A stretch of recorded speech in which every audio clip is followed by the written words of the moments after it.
자, 일단은 반가운 소식인 건 맞습니다. 침체됐던 경기가 이 소비 쿠폰으로 조금씩 기지개를 켜고 있으니까 반가운 소식일 수밖에 없죠. 하지만 이미 오른 값을 어떻게 해야 하는지도 고민해 볼 시간입니다. 바로 부동산 문제인데요.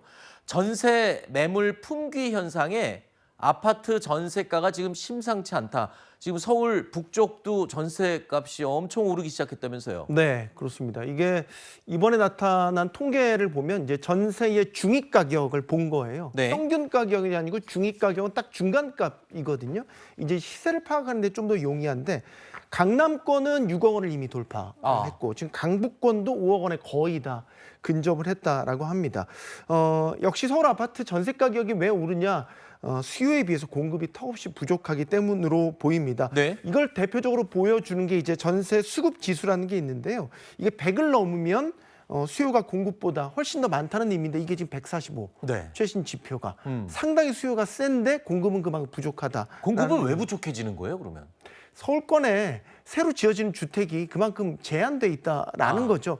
최근 몇 년 동안 주택 경기, 건설 경기가 많이 안 좋았지 않습니까? 네. 그러니까 서울 수도권에 공급되는 주택이 그만큼 줄어든 거고. 하지만 그런 가운데서도 여전히 서울권에 주거 수요는 계속해서 있는 거죠. 네. 근데 이제 기존에는 이런 것들을 주택 매매나 이런 것들을 좀 일부 풀었다면 627 대출 규제가 나오고 나서부터는 주택 매매가 어려워지니까 주택 매매가 어려워진 수요가 전세나 월세 수요로 가게 되고 이런 것들이 더 전세값을 자극하게 되는 그렇군요. 요인이었다. 이렇게 보는 거죠.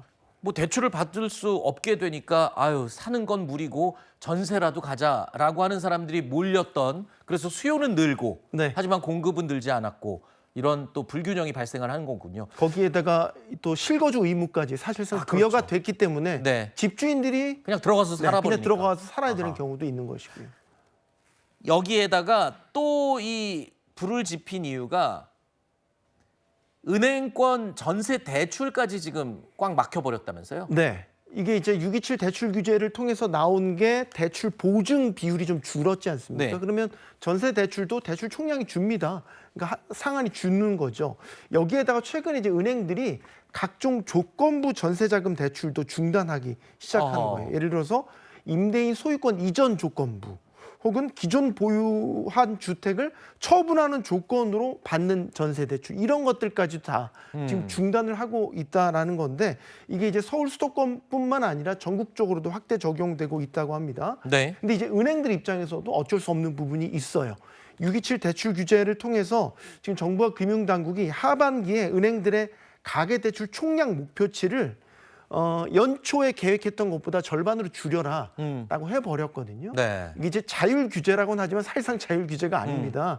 그렇기 때문에 은행들 입장에서는 이제 하반기잖아요. 어떻게든 이 목표치에 맞춰야 됩니다. 그러니까 아하. 기존에 계획했던 대비 절반으로 무조건 줄여야 되는 상황이니까 여기저기 줄이다 보니까 각종 이런 조건부 전세 대출까지도 손을 댈 수밖에 없게 된 거죠. 그렇군요.